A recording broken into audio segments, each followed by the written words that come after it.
ना जाने कितनी और फेमस किताबें लिखी जा सकती थी, लेकिन लिखी नहीं गई, इस डर से कि अगर मैंने लिख दूंगा तो 4 लोग मेरे बारे में क्या कहेंगे। ना जाने कितने और आविष्कार हो सकते थे, लेकिन फिर भी होते होते रुक गए, इस डर से कि अगर ये सफल नहीं हुए तो 4 लोग हमारे बारे में क्या बोलेंगे। ना जाने कितनी और बेहतर फिल्में बनाई जा सकती थी, लेकिन फिर भी बनते बनते रुक गई, इस डर से कि अगर ये फ्लॉप हो जाएगी तो 4 लोग हमारे ऊपर कितना हंसेंगे। और ना जाने कितने और अद्भुत कारनामे हो सकते थे, लेकिन फिर भी होते होते रुक गए। ये दुनिया और बेहतर बनाई जा सकती थी, लेकिन फिर भी बनने से पहले ही रुक गई। या फिर ये कह लो उन्हें रोक दिया गया। उनके पास टैलेंट था, अच्छी स्टोरी थी, बहुत सारा समय था, एक अच्छा आइडिया था, हर चीज की सुविधा थी उनके पास, लेकिन वे चीजें फिर भी दुनिया के सामने ना सकी। जानते हो क्यों? क्योंकि कोई अपना पहला कदम उठाने से ही डर गया था कि अगर मैं काम कर लूंगा तो 4 लोग मेरे बारे में क्या कहेंगे। अगर उनमें से कोई अपना पहला कदम उठा लेता तो शायद इस दुनिया में उन चीजों का भी अस्तित्व होता जो आज किसी के साथ विचार बनकर कब्रिस्तान में दफन है। वो आइडिया सिर्फ एक आइडिया बनकर रह गया है जो आज उसके अलावा कोई नहीं जानता। और आज तुम भी वही गलती कर रहे हो। तुम्हारे पास समय है, नॉलेज है, स्टोरी है, एक अच्छा आइडिया है, हर चीज की सुविधा है तुम्हारे पास, लेकिन तुम भी अपना पहला कदम उठाने से डर जाते हो कि अगर मैं काम कर लूंगा तो 4 लोग मेरे बारे में क्या कहेंगे। आज समय है तो काम करने से डर रहे हो, कल निजी दुनिया में उलझकर रह जाओगे। जो विचार दुनिया पलट सकता था वो तुम्हारे अंदर ही दबकर रह जाएगा। इस विचार को सिर्फ एक चिंगारी की जरूरत है और तुम इसे एक चिंगारी देने में बार बार चूक जाते हो। चलो इस दुनिया में एक और विचार दफन होने वाला है, वो भी बिना पहचान लिए। फिर पूरी जिंदगी सोचते रहना कि अगर मैं काम कर लेता तो शायद इस दुनिया में मेरी अलग पहचान होती। लेकिन तुम काम करने की बजाय अपने हर विचारों को यह सोचकर दफन कर देते हो कि अगर मैं काम कर लूंगा तो 4 लोग मेरे बारे में क्या कहेंगे। याद रखना, विचार इंसान को महान बनाते हैं। एक अच्छा विचार तुम्हें इस दुनिया से अलग बना सकता है। अपने आविष्कारों से इस दुनिया को बदलने वाले एक महान वैज्ञानिक थॉमस अल्वा एडिसन की कहानी मैं आपको बताता हूँ। बचपन से ही जिन्हें हर चीजों के बारे में बहुत अधिक जानने की जिज्ञासा रहती थी, वे हर चीजों को उनकी गहराइयों तक जाकर समझने की कोशिश किया करते थे, क्योंकि वे किताबों के लिखे हुए अक्षरों पर जल्दी से विश्वास नहीं किया करते थे। उनको सिर्फ कैसे, कब और क्यों इन बातों का जवाब चाहिए था। लेकिन विद्यालय में जो अध्यापक विद्यार्थियों को पढ़ाते थे, वे विद्यार्थियों को समझाने की बजाय उन्हें चीजों को रटाने की कोशिश किया करते थे। उन्हें वे विद्यार्थी बिल्कुल भी पसंद नहीं थे जो उनसे अधिक सवाल जवाब किया करते थे। एडिसन के अधिक सवाल जवाब पूछने की आदत से परेशान होकर एक दिन स्कूल के टीचरों ने उन्हें मंदबुद्धि छात्र कहकर स्कूल से निकाल दिया था। उसके बाद से इन्होंने घर पर रहकर खुद से ही किताबों से नॉलेज लेनी शुरू कर दी। उनके इस फैसले में उनकी माँ ने उनका बहुत सहयोग दिया। उन्होंने एडिसन को घर पर ही एक छोटी सी प्रयोगशाला खोलकर दे दी, जहाँ एडिसन अपने साइंस के छोटे छोटे प्रयोगों को किया करते थे। अपने प्रयोगों को करने के लिए उन्हें पैसों की आवश्यकता पड़ती थी, इसलिए उन्होंने ट्रेन में अखबार बेचने का काम शुरू कर दिया। कुछ समय बाद वे अपने सपनों को पूरा करने के लिए न्यूयॉर्क आ गए।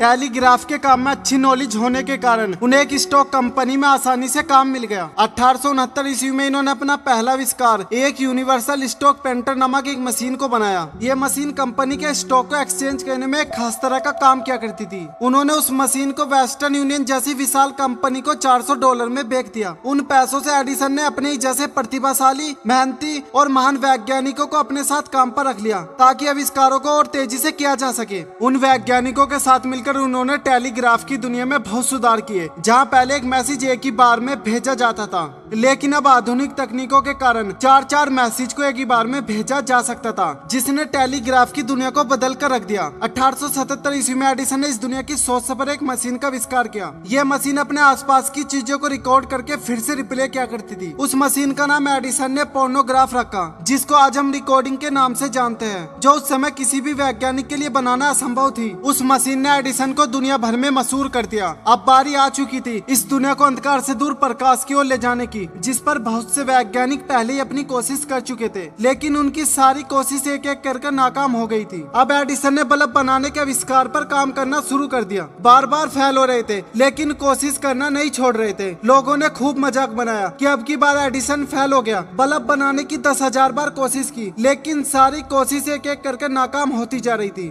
10,000 बार कोशिश करने के बाद 1880 ईस्वी में एक ऐसी कोशिश की गई जिसने इस दुनिया को जगमगा दिया। 1880 ईस्वी में एडिसन एडिसन ने बल्ब का सफलतापूर्वक आविष्कार कर लिया। इंटरव्यू के दौरान जब उनसे पूछा गया कि आप इस प्रोजेक्ट में 10,000 बार फेल हुए लेकिन फिर भी आपने कोशिश करनी नहीं छोड़ी, तब उन्होंने जवाब दिया कि मैं फेल नहीं हो रहा था, मैं बस उन 10,000 तरीकों पर काम कर रहा था जिनसे बल्ब नहीं बनाया जा सकता था, लेकिन मुझे सिर्फ एक ऐसा तरीका ढूंढना था जिससे मैं बल्ब बना सकूं। एडिसन की इसी सोच और विचार ने उन्हें इस दुनिया से अलग बना दिया। उनके इन्हीं विचारों ने इस दुनिया को बदल कर रख दिया।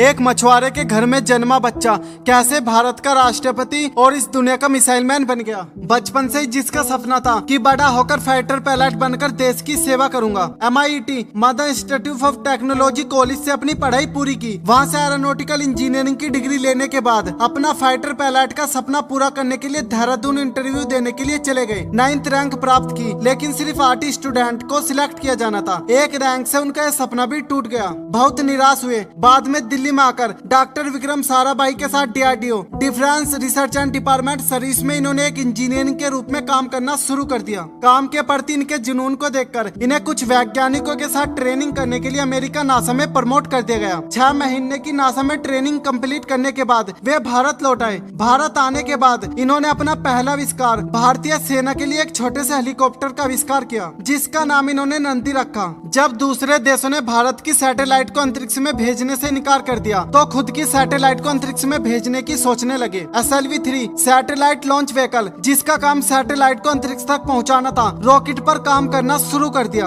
शुरुआत में हालात इतने बुरे थे कि रॉकेटों के पार्टों को साइकिल व बैलगाड़ियों पर रखकर लाया जाता था। अगले 10 सालों तक अपनी टीम के साथ मिलकर SLV-3 पर खूब काम किया। 1969 ईस्वी में अब समय आ गया था SLV-3 को निरीक्षण करने का। मानो 10 सालों की मेहनत कुछ ही पलों में खराब हो गई हो। SLV-3 अंतरिक्ष में पहुंचने से पहले ही बीच में क्रैश हो गया था। इसरो के चेयरमैन सतीश धवन ने इस प्रोजेक्ट से जुड़ी सारी गलतियों को अपने सर ले लिया और उन्हें फिर से SLV-3 को बनाने के लिए प्रेरित किया। 1980 ईस्वी में 1 साल बाद SLV-3 को फिर से लॉन्च किया गया। अब की बार सैटेलाइट सफलतापूर्वक अंतरिक्ष में लॉन्च हो चुकी थी, लेकिन तब अमेरिका, चीन और पाकिस्तान जैसे देश मिसाइल बनाकर अपने देश की सुरक्षा को बढ़ा रहे थे। कलाम साहब जी को अपने देश की सुरक्षा खतरे में नजर आने लगी। अपने देश की सुरक्षा को बढ़ाने के लिए ये इंटीग्रेटेड मिसाइलों को डिजाइन करने के बारे में सोचने लगे। अपनी टीम के साथ मिलकर इन्होंने एक साथ 5 इंटीग्रेटेड मिसाइलों पर काम करना शुरू कर दिया। 1988 ईस्वी में इन्होंने अपनी टीम के साथ मिलकर अपनी पहली मिसाइल पृथ्वी को सफलतापूर्वक टेस्ट कर लिया। 1989 ईस्वी में इन्होंने अपनी दूसरी मिसाइल अग्नि को भी सफलतापूर्वक निरीक्षण कर लिया। बाद में इन्होंने अपनी टीम की मदद से त्रिशूल, नाग और आकाश जैसी घातक मिसाइलों को डिजाइन करके भारत की सुरक्षा को कई गुना तक बढ़ा दिया था। लेकिन तब तक चीन और अमेरिका जैसे देश परमाणु ऊर्जा संपन्न देश बनकर भारत पर बार बार हमला करने की धमकी दे रहे थे और अभी तक भारत पर इस हमले का कोई जवाब नहीं था। अब समय आ चुका था कि भारत को भी एक परमाणु ऊर्जा संपन्न देश बनाया जाए। हालांकि भारत 1974 ईस्वी में इस्माइलिंग बुद्धा के नाम से अपना पहला परमाणु परीक्षण कर चुका था,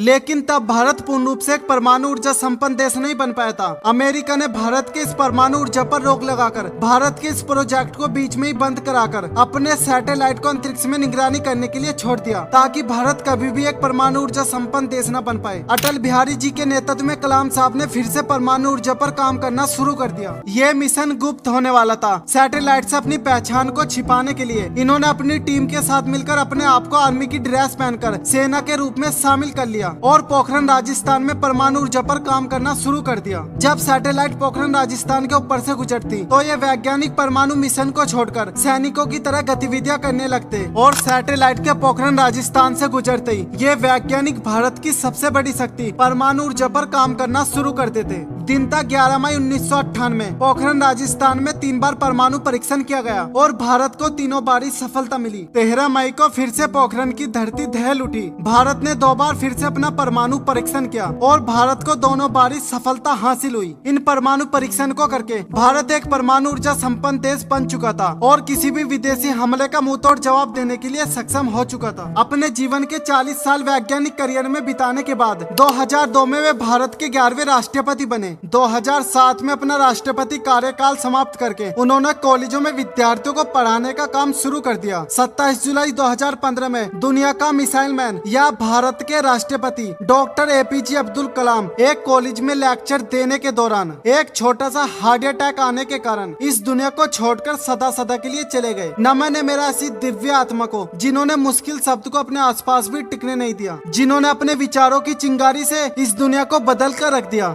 ऐसे ही एक विचार ना जाने किसी इंसान के दिमाग में कैसे आ गया, क्यों ना कम बजट में अंतरिक्ष पर भेजने वाले रॉकेट बनाए जाए। उससे पहले विज्ञान की दुनिया में एक रॉकेट को बनाने में बहुत अधिक लागत लगती थी और उस रॉकेट को सिर्फ एक ही बार अंतरिक्ष में भेजा जा सकता था। अगर किसी चीज को दोबारा अंतरिक्ष में भेजना होता था तो रॉकेट फिर से बनाना पड़ता था। यह सोचकर उसने पहली बार रॉकेट बनाने की कोशिश की, लेकिन वह रॉकेट उड़ने से पहले ही जमीन पर क्रैश हो गया। दोबारा फिर रॉकेट बनाया गया और उसे अंतरिक्ष में लॉन्च किया गया। वह रॉकेट उड़ा और आसमान की थोड़ी सी ऊंचाई पर जाकर क्रैश हो गया। 2 बार हार का सामना करने के बाद अपने सपनों को पूरा करने के लिए उसने तीसरी बार फिर एक रॉकेट बनाया और उसे अंतरिक्ष की ओर लॉन्च कर दिया गया। देखने से लग रहा था कि यह रॉकेट सफलतापूर्वक अंतरिक्ष में लॉन्च हो जाएगा, लेकिन कुछ तकनीकी गलतियों के कारण वह रॉकेट अंतरिक्ष के बिल्कुल समीप जाकर क्रैश हो गया। उनके इस पागलपन को देखकर बहुत से इंजीनियरों ने उनका साथ यह कहकर छोड़ दिया कि यह प्रोजेक्ट असंभव है और इस पर काम करना टाइम की ही बर्बादी है। लेकिन उन्होंने खुद हार नहीं मानी, अपने प्रोजेक्ट को सही सिद्ध करने पर लगे रहे। अपना सब कुछ दांव पर लगाकर उसने चौथी बार फिर एक रॉकेट बनाया। काम डाउन शुरू हो गया। 3,